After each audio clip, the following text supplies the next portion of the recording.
It's the Harris Football Podcast with your host, Christopher Harris. Welcome! Hey everybody, welcome in. My name is Chris and I am a person who yells very early in the morning. Hello there, you yacht possums. Good morning. It's wonderful to be talking to you. Thank you so much for listening. I appreciate you very much. It's a great time of year. We're sort of all collectively rousing from our slumber and realizing, holy moly, NFL training camp start in like 2 weeks. Time to get excited. Time to get a million blurbs and a million online articles and tweets and skeets about the upcoming season. Time to start listening to shows like mine and thinking about those drafts. Drafts are probably still at least a month away. Most fantasy drafts are, but that's all right. It's fun to start thinking generally about how we're going to play it this year. And as I like to say frequently on the show, we're talking about football. We're not really talking about football. I like to think we're also connecting with each other with the emails and the mixtapes and the live streams and just a common vernacular that's pretty silly, but also maybe a little bit meaningful. So thank you for that. And along those lines, speaking of live streams, I'm doing one tonight, Tuesday, July 15th. It'll be 8:30 p.m. Eastern for anyone who has pre-ordered the Harris Football Player Profile Almanac. It's something to say thank you from me to you for pre-ordering. If you haven't pre-ordered yet, you still can, right up to probably around 8 p.m. Eastern. I will send a link to the private live stream, so go pre-order now at harrisfootball.com. I was just thinking, hey, this is about to be the 10-year anniversary of when I started this show and also started the website, which is pretty cool, and also really lucky that harrisfootball.com, the domain, was available. Because what a coincidence, my last name happens to be Harris.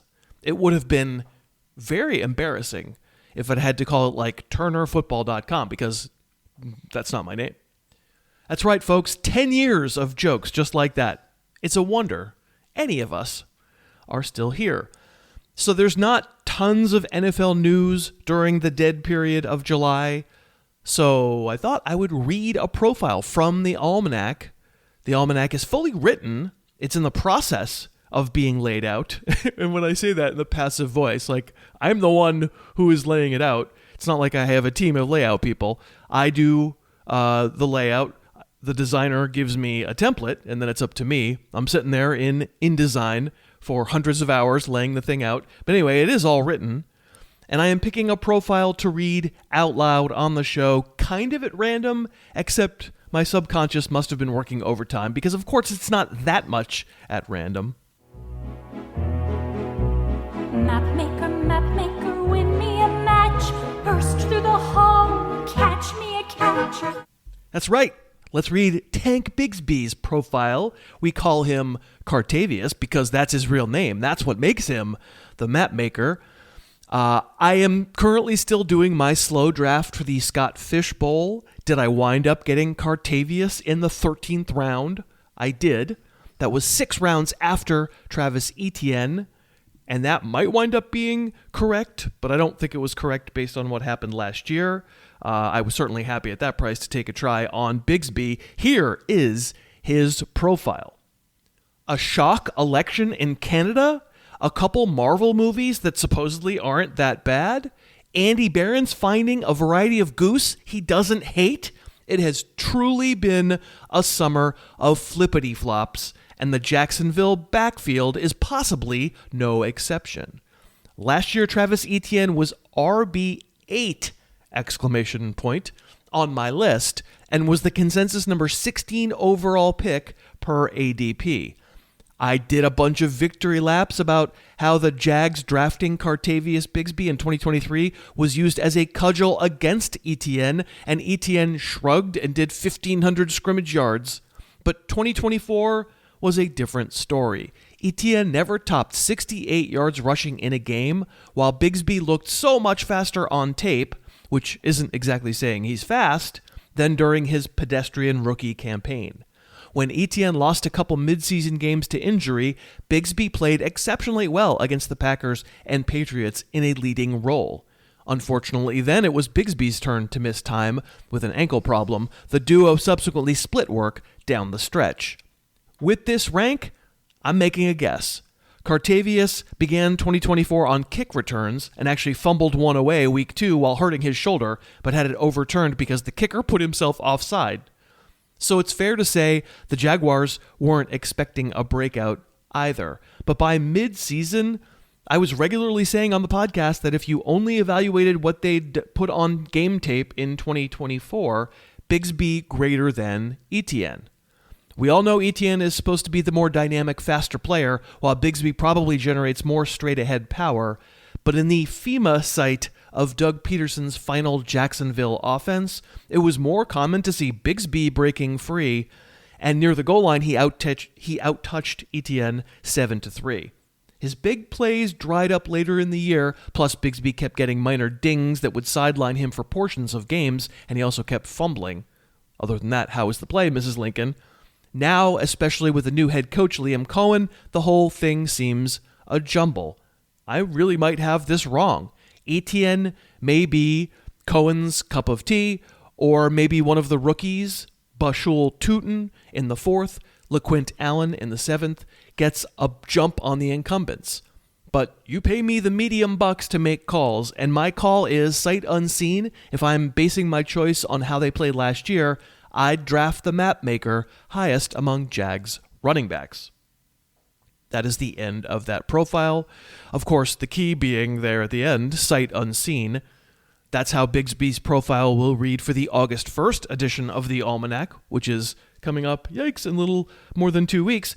But I will also do an update of the Almanac deeper into August, and certainly we might have more information about the Jaguars' backfield by then, and if we do, I will, first of all, potentially change the ranks, and I will turn track changes on and edit the Almanac, and you'll be able to see the changes I make based on new information. So if we get depth chart stuff we can believe in about the Jags backfield, you'll see changes in the blurbs for those players. Again, if you'd like to pre-order, it's at harrisfootball.com, and if you do it today, Tuesday, July 15th, you can come live stream tonight at 8:30 p.m. Eastern. Okay, one more thing. A late addition to the rundown, something that just happened within the last, 16 hours, and I'm very happy it did.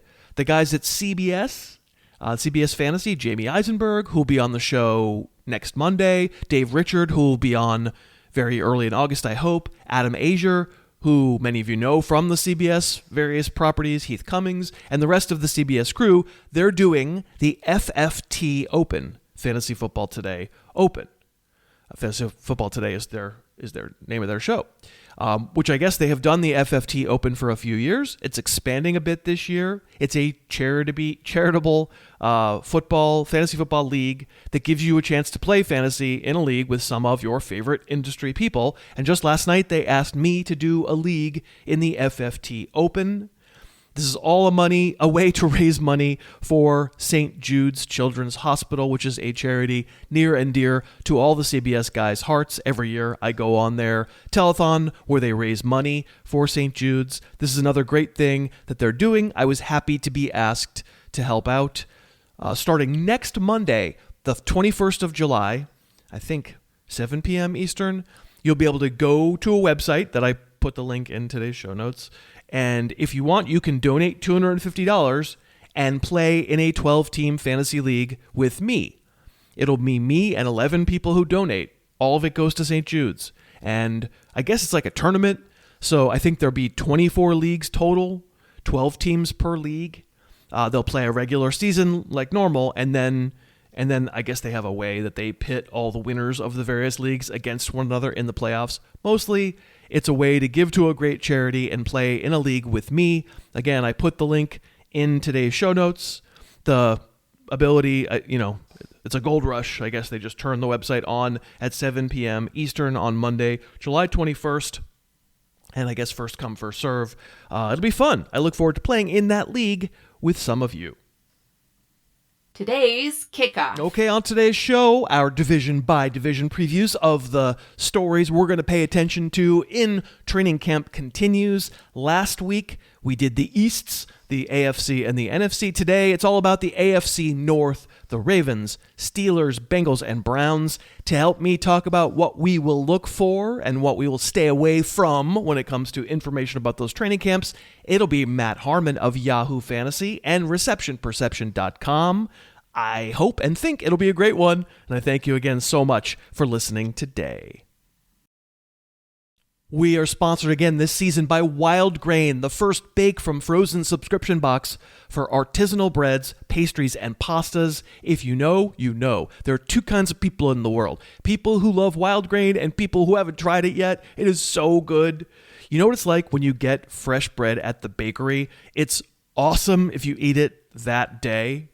After that, it's kind of a race against the clock. All I can tell you is I have 2 loaves of Wild Grain in my freezer this very moment. If the mood strikes, I can put one in the oven, frozen, and in 25 minutes, it is as good as the bakery. Wild Grain boxes are fully customizable. You get what you want. They have a vegan box now. They have a gluten-free box now. If you're ready to make those carbs count, start building your box right now. For a limited time, they're offering $30 off your first box and free croissants in every box when you go to wildgrain.com/Harris to start your subscription. Free croissants in every box and $30 off your first box at wildgrain.com/Harris, wildgrain.com/Harris, or check out using code Harris. Today's guest. Wide receivers, they got to be approved by you to ride with me. Oh, don't you know now is the perfect time to tell us which team you're lifelong fan of, but do it now, for tomorrow's today, or today is tomorrow. I want to know, boy, young boy, who should I target in the later rounds? And today's guest, he is the boy, young boy. You can find him on Twitter at MattHarmon_BYB, or just find him, Matt Harmon, on Blue Sky. You can go to receptionperception.com. I'll talk about that with Matt in just a second. Also, the Yahoo Fantasy Forecast is going back to 5 days a week in August, and Matt, of course, is the anchor of that. Hello, my friend. How are you? Chris, I'm doing well. We were talking before we got going here that it is shocking how fast training camp and all the things are approaching here. So, no more time for messing around. Maybe a little bit more time for messing around here in the summer. But, if the season is fast approaching, it's time to lock in. You're the second consecutive guest who's been fighting through vocal fry. I'm sorry to make you talk. That is okay. Talking is quite literally my job. So it's just when the voice takes a little bit of a beating. I've been like kind of weirdly off and on sick for the last week. So, hey, even when the voice is taking a beating, there's, again, no days off. That's right. Well, some days off for me, but that's because I'm old and crotchety. No days off for you because you're the boy, young boy. We just want to, that's right, as we regularly do when Matt comes on the show, I'll be the one to extol the virtues of receptionperception.com. If you're looking for a resource to evaluate wide receivers, there's no better in the world on the internet. I really recommend checking out receptionperception.com. As you're listening to this show, you'll get a sense that Matt doesn't really charge very much and charts everybody in the NFL, and like, we love the people who do the work. And so I would say if you're interested in this area and you want a competitive advantage in a fantasy league, Matt is doing the work. receptionperception.com. All right, so you, my friend, are a many time recipient of the fascist email, and I'm sure you're to the point now where it doesn't even faze you. Just like, oh, that's this show where Harris is a moron. Listen, it like tickles the heart a little bit to get the fascist email. So no, it's all good. And especially, when you keep me in the guardrails as much as possible, especially with line item number 1 here with the Ravens. I think it was important actually to get this one. Yeah. Well, we'll get there. Of course, for the people who are listening for the first time, fans of Matt's who are trying out my show, oh my God, I'm so sorry. But also, hi. And we're the idea of our July shows is to partly, of course, tell what our takes on players are, but also talk about what we will and won't pay attention to in training camp. And Matt, what I do 8 of these, one for each division, and when the guest and I kind of agree this is something we're to pay attention to, I bold it, I copy and paste it, and I put it someplace where I can revisit and remind myself, pay attention to these things in August, and then everything else other than injuries, you can kind of not really change your ranks. So that's what I hope we can do in this episode. We're going to do the teams of the AFC North, and we'll start with the Ravens, as you mentioned. There are some skill guys there that are pretty good, some guys who are probably not, barring injury. We're not going to, whatever your opinion is on Lamar Jackson or Derrick Henry, or I'll even say Zay Flowers, probably you're not changing. I'm leaving one guy out, one skill position guy out. We'll get to that guy. Yeah. Is there anyone else on the roster other than those 4 skill players that you can imagine you might be susceptible to hype on? I mean, it's funny, like we started off with this Ravens team because I do feel like they're like a pretty straightforward operation, you know. They're retaining the same offensive coordinator. It's basically the same group of skill position guys, other than a DeAndre Hopkins addition. And I think from a real life football perspective, like the Hopkins addition is interesting. I think I can see the role that he might fit in for this team. And actually, when I went back and charted him for the free agency drop for reception perception, he wasn't like, as my buddy James Coe likes to call it, you know, triple packed, total washed lettuce, right? So like I think he actually he's definitely not the DeAndre Hopkins of old, not even close, but he could be like a useful player for this Ravens team. But from a fantasy perspective, that's like really the only guy that they added here that is just even in the equation. It's basically the same group of guys. I think it's all a group of players that, you know, other than like Derrick Henry mythically falling off, like there's really nothing to even kind of consider here. And that's not something that we would know in training camp. But obviously, people that know my work know that I'm a huge fan of Rashad Bateman's game. I think he's a really, really good player, one of the more underrated receivers in the NFL. But like, to the point of the question, if they come back out here again this year and they're, you know, yapping about how great Rashad Bateman looks, which they've been doing for the last 12 months. And he had a great season last year, but he's obviously, from a fantasy perspective, that's not going to cause me to move my ranks or anything like that. So this is a team I'm not going to say I'm not going to pay attention to at all the next month or so, but certainly I don't think there's a lot that's going to be coming out of training camp that's going to be causing me to adjust anything from a fantasy standpoint. Yeah, I pretty much agree. I'll say the people listening know I'm sweet on Keaton Mitchell, and if he could find a way to just nudge Justice Hill gets cut because Keaton Mitchell's such a good third down back and his pass protection is fine. He can get in the way. He's tiny, but he can get in the way. I don't think this happens, but if we get this like Keaton Mitchell renaissance where he's finally healthy or whatever, you know, I go back, I know it was the Titans, it was not the Ravens, but I go back to Derrick Henry playing like 13 third down snaps a couple years ago. Yeah. If we ever got a world where Derrick Henry is great, but for a first and second down player, and there's someone who's better than Justice Hill who gets to play with Lamar Jackson, do I think that works its way into being like a crazy great role? No, but could it be like 60 catches and some big plays? I probably am just looking for a reason to say Keaton Mitchell's name more than I'm looking to really get excited about him. But I'd say that's one where I'll just at least keep an eye on it because that would be a perfect compliment. Keaton Mitchell, Derrick Henry, that's a sandwich I like. Yeah, and I actually think it would be probably not good if you take Derrick Henry in like the first round of your fantasy draft, but I think it might be good for Derrick Henry to survive as an NFL lead back for, you know, the next couple of years or something, if there is a legitimate compliment. Now, I will say to Justice Hill's credit, you know, whenever I go back and like I look at these Ravens receivers, and I just got finished with Zay Flowers, you know, a couple of weeks ago, like Justice Hill is always popping up for, you know, like really good plays in the pass game. And at times I think that Todd Monk has done a really good job to weaponize him. So I think the barrier of entry there for Keaton Mitchell might be a little harder than just the name Justice Hill provides us. But I do agree with you that prior to his really devastating knee injury, he was flashing a lot as a rookie and somebody that I was like, I think this guy's going to be someone that we care about in fantasy at some point. Now, obviously, we just didn't see that all last year, but I wouldn't rule out that he pops back up this year because again, I agree with you. Like, he is a talented runner.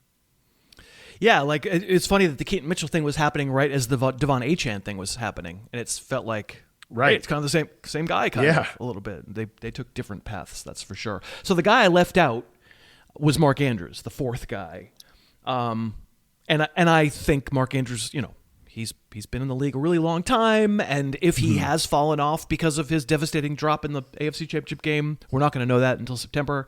I think probably that. However one views Andrews right now is pretty much the way that they're going to draft Mark Andrews, but maybe that's wrong. Is there anything that you can imagine that could happen with Isaiah Likely that could, they overlapped a lot, but that team didn't play that many 2 tight end formations. They played a lot. But they didn't play, like they also each played individually as well, sort of separately as in one tight end sets. I don't know. Like the problem is the Ravens no team usually comes out and goes, so here's how we're going to break down our one tight end set this year. It's just not what, like it could happen, but the problem is that there's probably not big clues coming in training camp. Yeah. Maybe like an Isaiah Likely contract extension, would give us some clues that, okay, they really view this guy, as a featured player, somebody that they really do want to continue to grow in their system and accentuate. 'Cause he has had some electric moments, not just week 1 of last year. Like he's a guy that I do think maybe could be one of these second contract tight ends, the Evan Ingram model of like or David Njoku, even obviously a guy who stayed on the same team. Like he's much more useful on that second contract than he is on the first. I wouldn't rule out that he does become that player once Mark Andrews gets fully pushed to the side. I think this could just be one of those things where people in fantasy are like consistently maybe 1 year early on, or maybe even 2 years early on Isaiah Likely, because I think we all do agree that if he was the lead tight end on this team, he would probably be a top 10 option at the position. I'm looking at my tight end rankings right now. Like it gets very unexciting very, very, very quickly. And unless you want to pay the iron price to, get the Bowers or the McBrides or the George Kittles of the world, and with seemingly the 49ers can't avoid a wide receiver, contract trouble at any year. Every summer, it's a wide receiver contract trouble type situation. I feel like the price on the brick for George Kittle's only going to go up. Unless you want to pay the iron price on those guys, it's just like from 4 to 15, I think it's just like one big tier. You might as well just wait a little bit. Maybe Likely can be one of those guys if Andrews does take a step back. But again, to your point, they're not going to come out here in training camp and say, yeah, Mark Andrews not looking that good. So I don't know that anything other than maybe a likely contract extension would cause me to really be like, okay, this is a guy I'm interested in.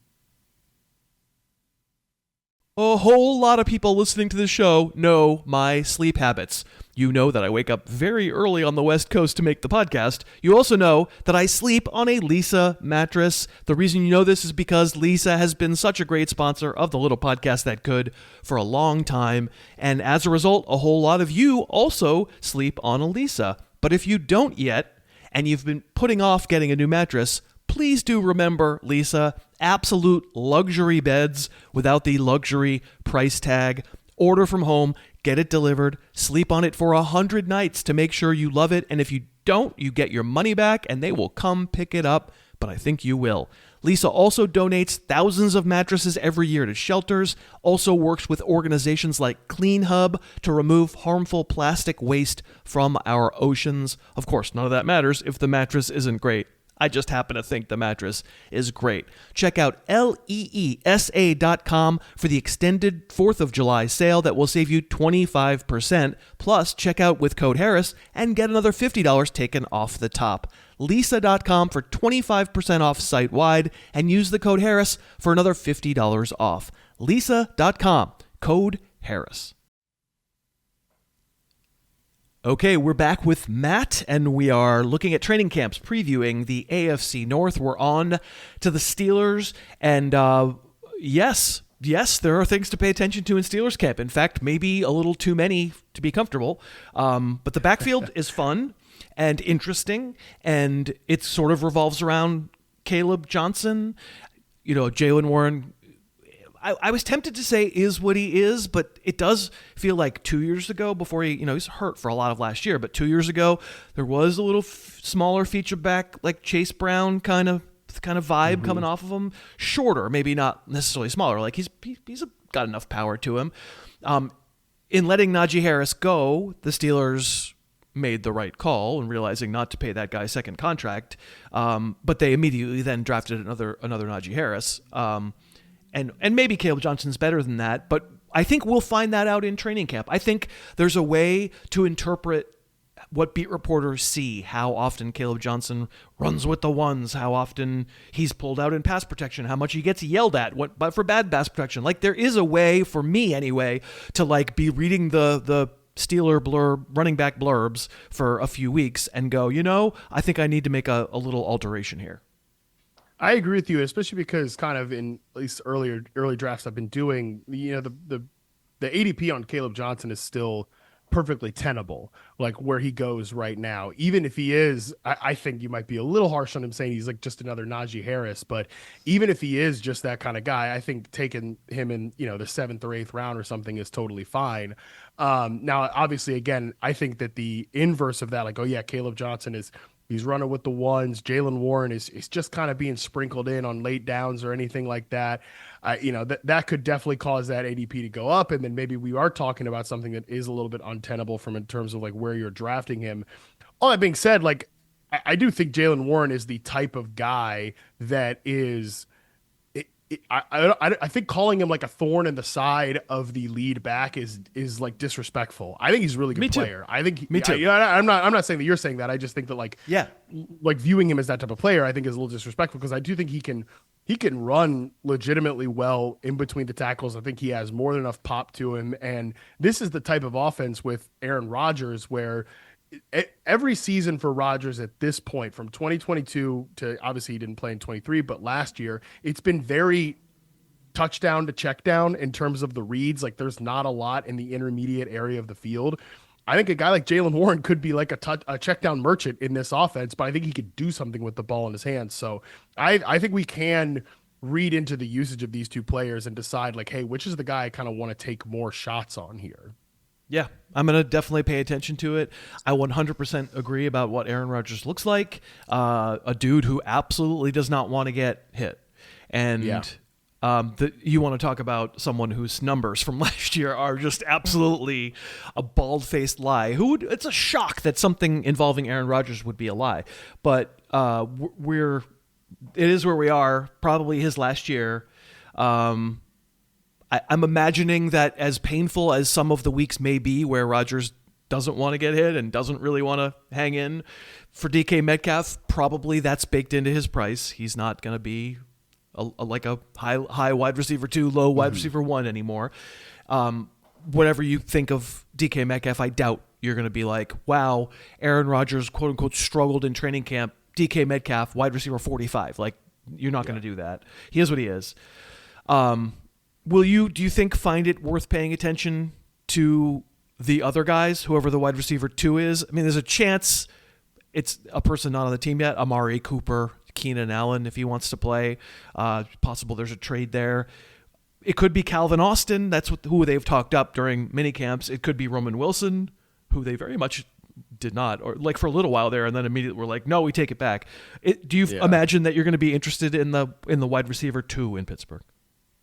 Yeah, I think if they traded for somebody like Romeo Doubs, I think I don't know that I'd be interested in that from let me start Romeo Doubs on my fantasy team, but I do think it might make this offense a little bit more potent. And on the inverse, I'd really like to see it happen because it might clear some things up in Green Bay in terms of who's going to be on the field more often.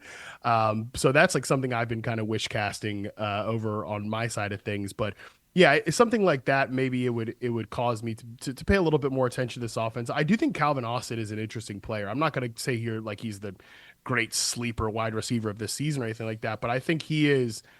I think he's somebody you can put on the field and not be embarrassed. I think he's a pretty solid separator. He's somebody that I wouldn't say I really liked as a prospect, but I thought like, yeah, that's a guy I'd want to take on day 3. And despite the small frame, actually showed an ability to run routes and play real deal wide receiver. On the inverse with Roman Wilson, he was somebody that, was getting a lot of hype in that draft last year that I just didn't see that with him as one of the top wide receiver prospects. Obviously, you kind of have to throw out his rookie season because it was just injury ruined, but I don't have a lot of optimism for him emerging as like a true starter. And quite frankly, just again, with Aaron Rodgers at the quarterback position here, I just don't know that this offense is going to have enough buoyancy to, even if it was somebody, that we might like more as a name brand player than some of these names like Dobbs and Wilson and Calvin Austin I'm throwing out here, that this is going to be an attack that supports a lot of viable passing game players. I really think it's tough with DK Metcalf too, because I don't think there's anything this next few months in training camp that can really change my opinion on where he's going to go, where he should go, because I do kind of like his fit as Arthur Smith's X receiver, running a lot of these in breakers, off play action. I think it's going to take him off of sort of the stuff that he struggled in Ryan Grubb's offense, sort of meshing there as that X receiver. But I think Rodgers has just been reluctant to take those throws, and he's been bad on those throws too. I mean, the amount of like dig routes I charted for Garrett Wilson, really, number one, wasn't enough. Number two, the ball is always behind him. And these are the routes I'm saying, like, that could be good for DK Metcalf. I just can't imagine that we're going to, even some like glowing training camp report from Rodgers is not going to move the needle for me. Cause to your point, he does not want to get hit. And I think that's where all of the problems sort of trickled down from in New York last year.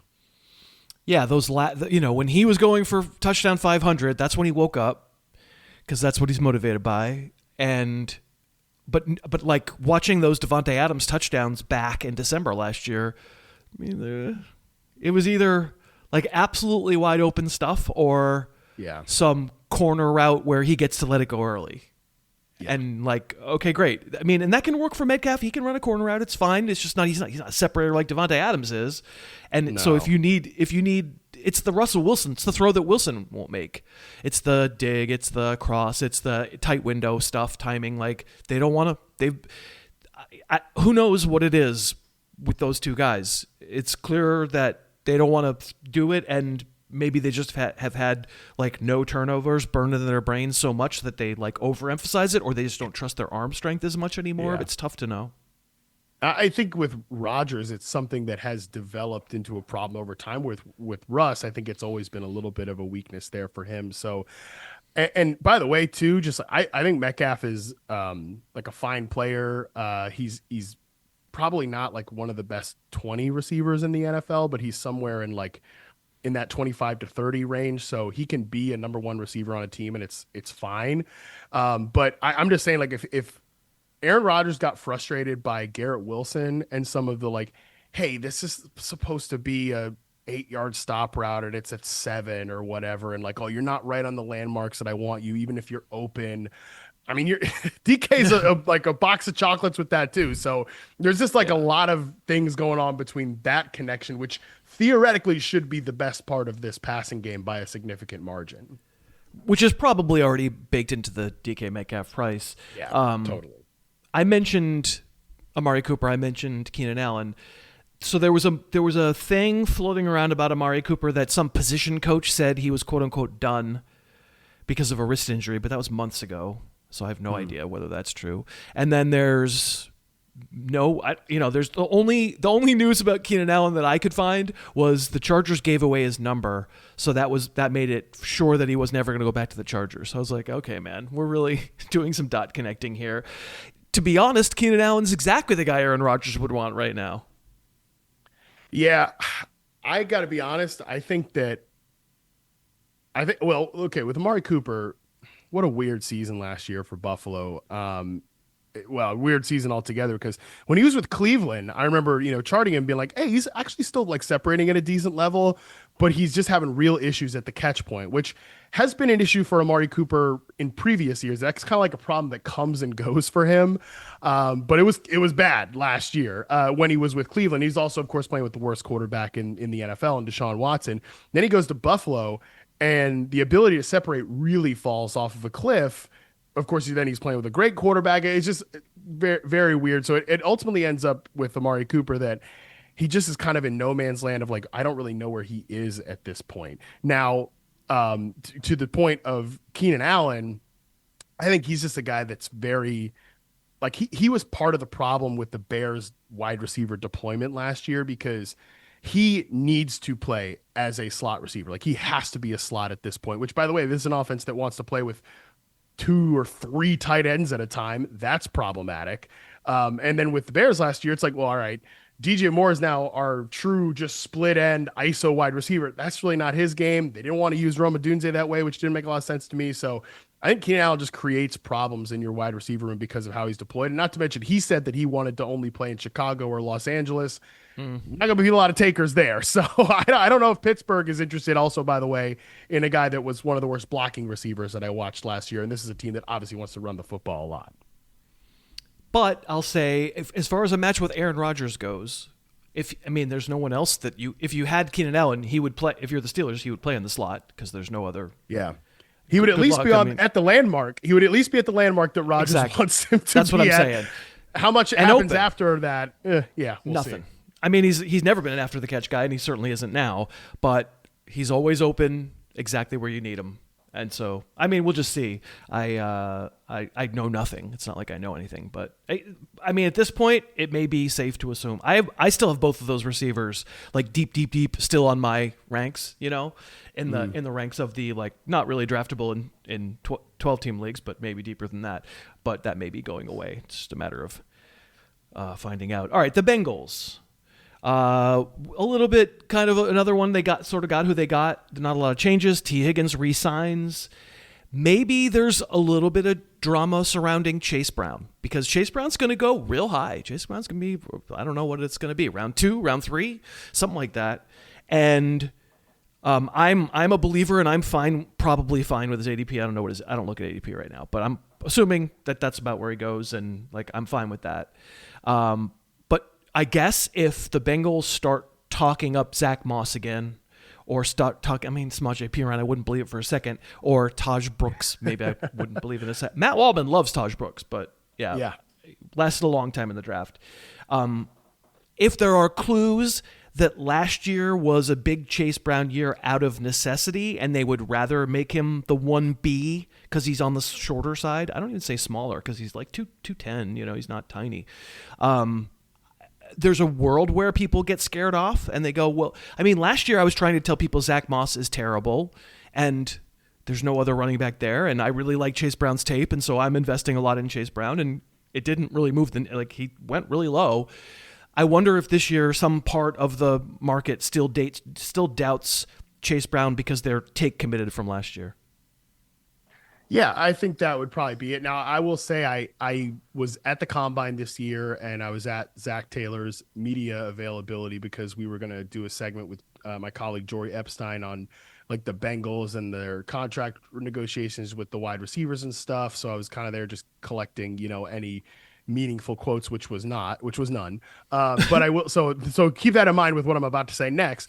I can't really get out of my head this thing that Zach Taylor said where he was like, we basically we played Chase Brown on all of those snaps last year out of necessity. And while he played well for us, we'd like to not do that again just to keep him fresh. So I think that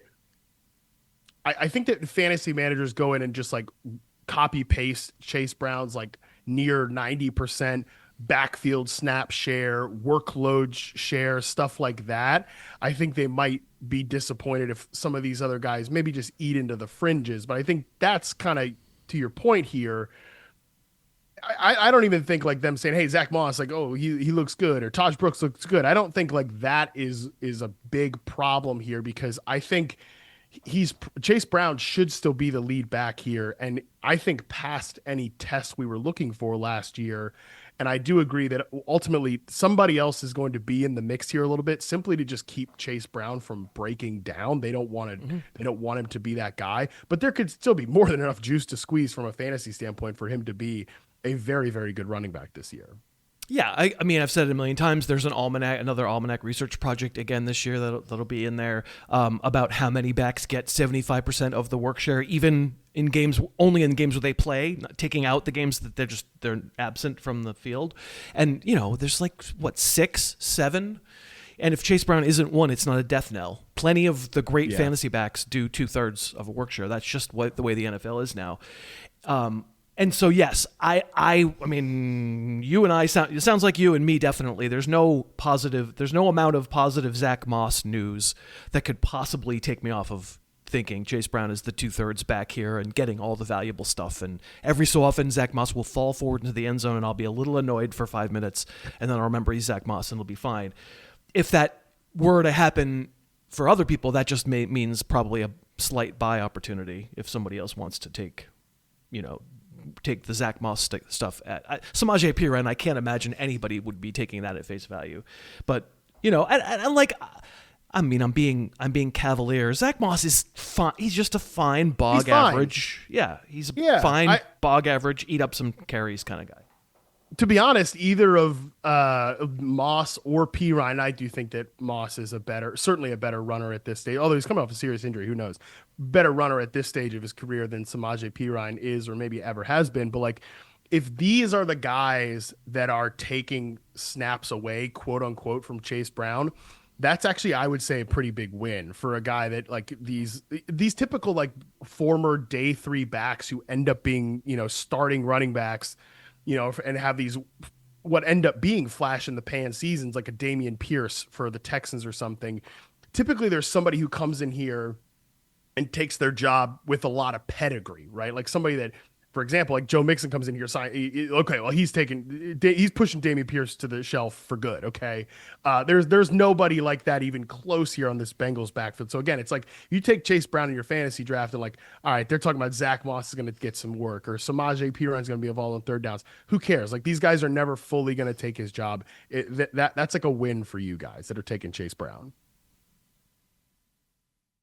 We are sponsored by Rocket Money. I will personally never forget the first time I used Rocket Money. They were a new sponsor, probably like 3 years ago now, and I downloaded the app. I used the premium features, and I was all cocky. Yeah, right. I'm on top of my finances. This app isn't going to find any monthly charges I don't know about. Ha, boom. An old ESPN membership I wasn't using anymore. An old PlayStation I didn't even have anymore. Rocket Money is a personal finance app that helps you find and cancel your unwanted subscriptions, monitors your spending, and helps lower your bills so you can grow your savings. And it works. You can see all your expenses in one place, including subscriptions you forgot about. If you see a subscription you no longer want, boom, Rocket Money will help you cancel it. It's really worth trying out. Rocket Money's 5 million members have saved a total of $500 million in canceled subscriptions, with members saving up to $740 per year when they use all the app's premium features.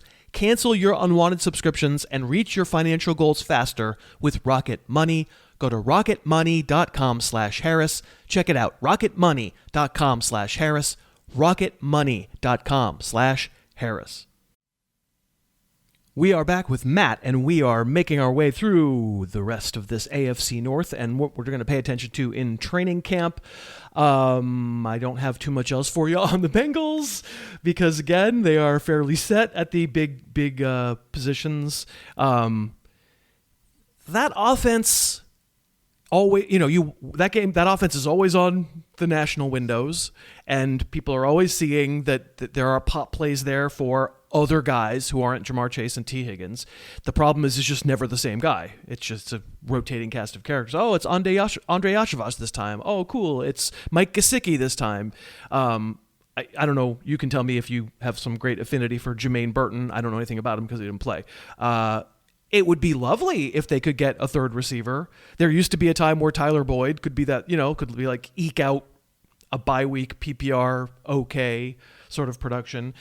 I don't know that anything that can happen in training camp is going to convince me that any one of those guys is such a guy. We might learn they are through the season, but I don't know, and I don't think we'll know in August. Okay, so you asked if I had an affinity for Jermaine Burton. I did have a big affinity for his play and his talent level on the field as a prospect. However, anybody that knew anything about Jermaine Burton as a college player knew that it came with major character caveats, and like anybody you asked about Burton, it's like, yeah, great talent, no thanks from a character perspective, and that reared its ugly head immediately in the NFL. So I think like 95% scenarios here for Jermaine Burton, like it's over and it's never going to happen. But I do think that I'll just keep my ears open to stuff that, like, Zach Taylor has already talked about this offseason. Like, hey, yeah, Jermaine, like, we're actually really happy with what he's been given. He's been focused, all that stuff. Because I think it matters with this particular player. That being said, I don't think that he's going to be like a fantasy factor. And actually, honestly, the fact that it is a rotating cast of characters here, like Burton's going to have some moments if he can really be locked in and actually make the team. Andre Yoshivas pops up, Charlie Jones is still kicking around this roster, stuff like that. That's probably good for the two top wide receivers. They're going to concentrate those targets, and especially for Jamar Chase, like if one of these guys emerges and they're not like a true just pure slot player, that allows Chase to get those layup looks that he got last year, which would really help his odds to repeat as the number one overall wide receiver. So I don't think somebody is going to come out of this offense and be a real deal fantasy factor, but at least just from a sicko dynasty perspective, I'll at least keep my eye on the Jermaine Burton story just to see if he can actually have his head on straight and really get to work here. It's a good point. And the quote unquote, the story will have two parts. The story in season, we'll all be able to just watch the games and learn what he's capable of, whatever. But the first part of the story is paying attention to stuff in training camp. So it's a good point that, like, probably no amount of fluff on Jermaine Burton being a good citizen and looking great can get him draftable in a 12-team redraft league. But lots of the people listening are in deeper leagues than that and or dynasty. And so I think it's good for us to hear you say that. So we will file that away. One more team. Well, we're done with it turns out we're done with the AFC North. I'll talk to you later, Matt. No more teams. See ya. Oh, wait, I'm touching my fictional earpiece and being told that the Cleveland Browns still play in the NFL and that they have 5 quarterbacks. So that's good. That's exciting. We'll get to the pass game in a second in Cleveland. Let's talk about the backfield because certainly, based on current events, there's a lot to pay attention to in the Browns backfield because within the last 48 hours of us recording this, Quinshon Judkins was arrested for domestic assault. We don't know any more than that. I would just in general tend to say believe women. That probably is a good policy, usually most of the time. And who knows? We don't know what will happen with Quinshon Judkins going forward, but he is in that backfield. Jerome Ford is still hanging around, and at the time it seemed very weird that the Browns would take Judkins and then immediately take Dylan Sampson, and maybe now they look both stupid and smart at the same time. It seems to me that obviously major things to pay attention to in that backfield. Yeah, absolutely. And of course, like I've seen some of the details of just the police report and stuff with Judkins. It's not great. It's not pretty. People can go and find that information online for themselves. So obviously just terrible. So hopefully we get some clarity on a guy like Dylan Sampson, because I think this team was probably ready and willing to move on from Jerome Ford and then drafted 2 rookie running backs, and I think that's a pretty big signal right there. And it's crazy that this team, the Cleveland Browns, they're not a good offense. They were captained by one of the worst quarterbacks in the NFL the last few years. They're kind of sort of trying to remake themselves back from like a Deshaun Watson centric offense to more of what Kevin Stefanski's vision is. They 2 tight ends. They're going to run the ball a lot, but the offensive line is sort of a ticking time bomb from an age standpoint and just like a career arc standpoint. Not only do they double up at running back, they also double up at quarterback with Dylan Gabriel and Shedeur Sanders. It's like one of those guys might not even make the team in terms of the quarterback position. And had this whole thing with Judkins not going on, Sampson might have been a bit player in this offense if all went well. So very strange team building practices there. But I do think the Sampson reports were probably already important because he might have been a guy like, hey, if he had a good camp, they really liked him enough to spend a second pick on a running back, he might have eaten into Judkins' workload anyways. And now, if Judkins is suspended or is on the commissioner's exempt list or whatever, he might start for, multiple weeks for this team. I don't know how interested you are going to be on the Cleveland Browns starting running back anyways, but we obviously have to pay attention to anybody who is available and on the football field. Yeah, I mean, and again, I think some of the best values always come from the teams that everybody decides are hopeless. and they go into double-digit rounds or whatever, and then it turns out they're not good, but they're not quite as bad as we thought, and there's a little sliver for a running back in what might be a run-focused offense to be good and to be usable. It seemed like the plan was, and who knows with the way that the NFL justices gears grind, it still is the plan to have Judkins be the big back, the thumper, and then it seemed to me that Ford and Sampson were, in fact, I think in the Almanac, the comp I gave Dylan Sampson was Jerome Ford. So it felt like you're right, like kind of one or the other. If Sampson's really good right away, cool. We don't have to worry about Ford anymore. He'll be on the back burner.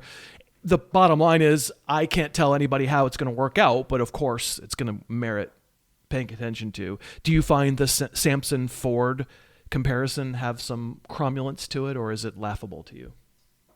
No, I think that makes sense. Like, I think to me, Sampson felt like a change of pace back. I think Jerome Ford has, I don't want to say he's not a bad running back. Like, I just think he's a guy that is mostly best in a change of pace role. And I think when he's been stretched outside of that, the results have not been as good. And I mean, I'm not saying that Sampson is going to be that exact type of player, but from an archetype standpoint, I think that makes sense. So hopefully Sampson is a guy who, did show a lot of explosive ability in college, can bring that to this offense, because they certainly need the juice. And I agree with you. I'm not somebody that just wants to cross off an entire team, right, of course. When we're drafting in fantasy, especially when we get to the passing game. Like, there's at least some interesting options here, depending on who is starting at quarterback. So, assuming that there's no Judkins this year, welcome back, Deontay Foreman. Oh my God, did I really say that out loud? The passing game.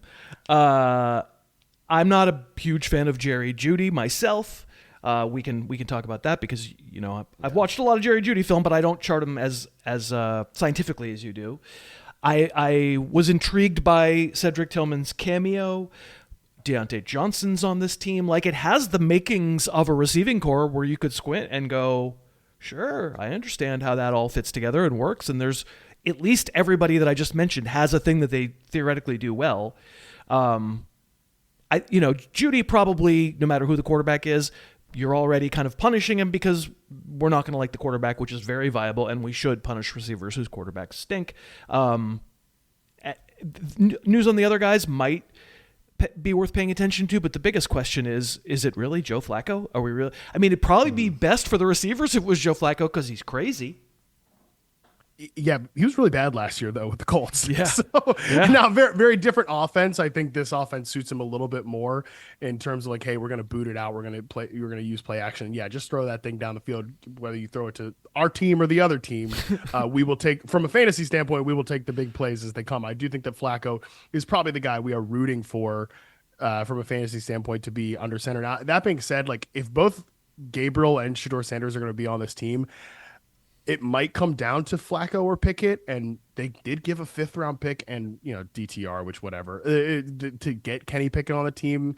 I don't know. So this quarterback battle is certainly going to be worth paying attention to because there could be some value here. I'm with you that I've never been that big of a Jerry Jeudy guy. I don't think he's terrible. I just think he has been overrated. And look, I know nobody cares about the NFL, top 100 players list that they do every season, but what a crime against humanity that he is. And I shouldn't even be rage baited by it, but that he's ahead of Drake London and Ladd McConkey on that list.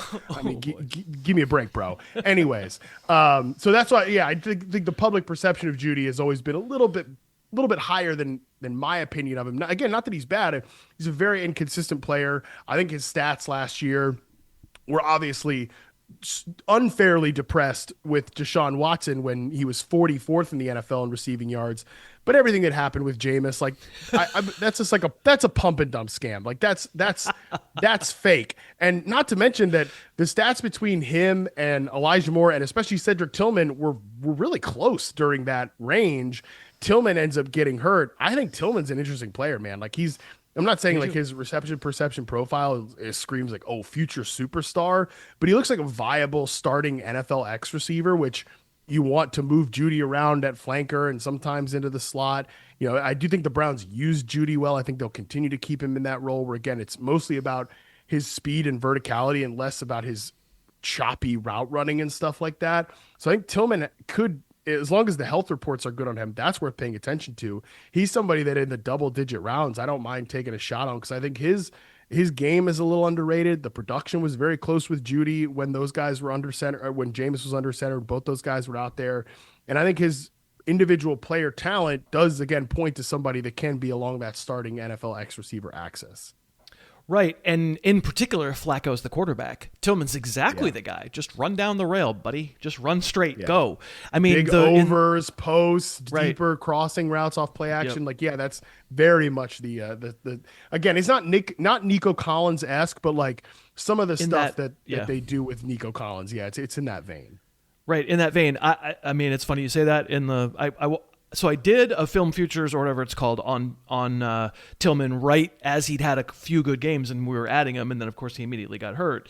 And then I went back, obviously watch almost everybody over the summer, so I went back and rewatched it, and I was like, yeah, this is the restaurant menu of Nico Collins. He's not Nico Collins, but like post ACL Cortland Sutton, like later the same career, comp. Love it. Like Kenny Golladay.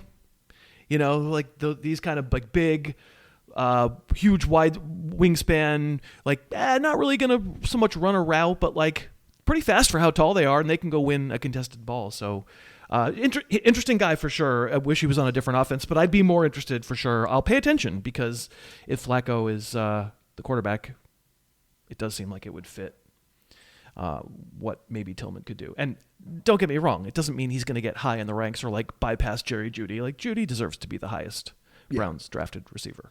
No question about that. Totally agree. I think we made it through this division. That's a pretty fun division. And I have saved the 3 things we said we were going to pay attention to, and everything else, flush. Everyone listening, flush. Don't take the bait. Don't click the bait, as they say. But do click receptionperception.com, because that's where Matt does a lot of his great work. You can find him all over socials. Just look up for Matt Harmon. You can see who I follow, because I follow Matt. And then also the Yahoo Fantasy Forecast podcast, something cast, many casts in that title, is going back to 5 days per week, as will mine, right around the same time. So if you're looking for too many things to listen to, Matt and I have you covered. Thank you for your voice got like better through this. We I think we shook it out of you. It's a wonderful appearance, because by the end, the dulcet tones, I mean, my goodness. Thank you so much for doing this, Matt. Yeah, this was the stretch that I needed. Now I'm limbered up, and I can, again, very soon here, get back to 5 podcasts a week. A lot of really exciting stuff coming from the Yahoo Fantasy Forecast, so I hope people check out for some cool announcements coming out of there soon. But appreciate you as always, Chris, and yeah, definitely, hopefully we helped people. I mean, I got rage baited. I rage baited myself on the show with the Jerry Jeudy top 100 ranking, so hopefully the people can be better than me. I mean, I don't know if that's possible, but I do thank Matt for being on the show. I want to thank you so much for listening, and let me thank the 3 sponsors that made today's show possible. We had Wild Grain, Lisa, and Rocket Money. If you were interested in anything I had to say about those 3 sponsors, it sure does help. If you use the codes, you use the URLs, let them know that sponsoring works. You do that so wonderfully well. Those are longtime sponsors, and I'm so grateful for how well you do support the sponsors. That will do it for this episode of The Little Podcast That Good. I hope you had some fun. I enjoyed it immensely. Remember, tonight, July 15th, 8:30 p.m. Eastern, I'll be live streaming with anyone who pre-ordered the Almanac and would like to come hang out, ask me questions about football, draft strategy, dynasty questions, keeper questions, stuff very specific to your team. It's fine. Anything non-football related as well. I'm looking forward to that. You can still pre-order at harrisfootball.com up until, like 8 o'clock or so. I got to have a time to send you the link. You'll get an email. Everybody will get an email that has the link in it at some point this afternoon/evening. And then coming up on the show on Friday, Jake Seeley is going to join, and Jake and I will do this same exercise for the teams of the NFC North. We'll go through the depth charts and talk about how our opinions might get reshaped by news that winds up coming out of training camps, and that will be a fun one as well. Until then, thanks again so much for listening. Your hat is awesome. You're awesome for wearing it. I will talk to you on Friday. The Harris Football Podcast's opening theme is Under the Gun by Apex Manor. The closing theme is Say Yes by The Wellspring. Subscribe to the podcast on iTunes and never miss an episode.